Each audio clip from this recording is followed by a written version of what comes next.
জয় মা চাঁদনী মা, জয় বাবা শিব বাবা। আমি বর্ণালী এসে গেছি আপনাদের সঙ্গে গল্প করতে। আজকের আলোচনা নেপালের বর্তমান প্রধানমন্ত্রী শ্রীমতী সুশীলা কার্কিকে নিয়ে।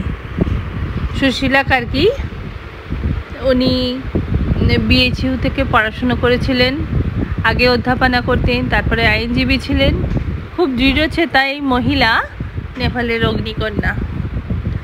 আর উনি যখন অলি সরকার ছিল তখন ওনাকে অনেকভাবে হেনস্থা করা হয়েছে, অনেকভাবে ওনাকে ডমিনেট করবার চেষ্টা করা হয়েছে, কিন্তু তিনি তো অগ্নিকন্যা, তিনি তো ন্যায়ের দেবী, তিনি ফিরেছেন আজ।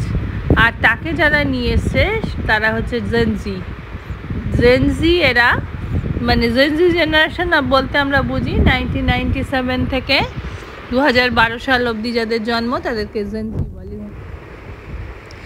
এই জেনজি জেনারেশনটা এতটাই আমাকে মুগ্ধ করে যে এদের মানে সব কিছুই না খুব পরিষ্কার, মানে এরা খুব স্পষ্ট করে কথা বলতে পছন্দ করে, এদের বিবেক বুদ্ধি সোচ এরা অনেক সুন্দরভাবে করতে পারে সব কিছু। তো আমি খুব ভাগ্যবতী যে আমার মেয়ে এবং জামাই দুজনেই জেনজি, আর ছেলেটি তার আগে জন্ম। যাই হোক,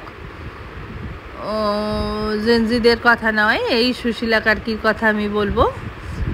প্রধানমন্ত্রী সুশীলা কার্কি আজকে তার বক্তৃতায় বলেছেন যে তিনি ভারতের সঙ্গে আবার সৌহার্দ্যপূর্ণ ব্যবহার উপস্থাপন করতে চান, কারণ মাঝখানে এই অলি সরকার অনেক ভারতের থেকে প্রচুর টাকা নিয়েও অনেক বেইমানি করেছে, এবং এরা যেহেতু চায়না ওদের সাপোর্টে থাকে সেহেতু ভারতকে অনেক রকমভাবে অপদস্থ করেছে। আমি 4 বছর ছিলাম নেপালে কাজের জন্য, তো তখন আমি দেখেছি যে ভারত বিরোধী কীরকম ওদের মনোভাব। ওদের মানে এই অলি সরকার কিছু মানুষ পুষে রেখেছেন, স্তুতিকারক স্তাবক, তারা করতো এরকম। তারপরে ভারত নেপাল মৈত্রী বলে একটা সংস্থা ছিল, সেখানেও আমরা কাজ করেছি, আমরা দেখেছি। কিন্তু এই এখন নেপালে এত বেশি করাপশান ছিল যে সেটা সত্যি যুবাদের পক্ষে মেনে নেওয়া খুব মুশকিল হয়েছে, এবং ওরা একদম ঠিক পথে চলে অলিকে হারিয়ে এই সুশীলা কার্কিকে নিয়ে এসছেন। সুশীলা কার্কি প্রথমে অধ্যাপনা করতেন, তারপরে আইনজীবী ছিলেন। উনি অনেক রাষ্ট্রের অনেক নেতাকে জেলেও পাঠিয়েছেন। এই সুশীলা কার্কির আসার পরে আশা করি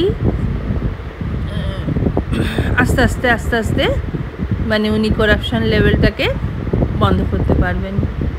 ওনার জন্য অনেক শুভেচ্ছা রইল, প্রণাম করি ওনাকে। নমস্কার।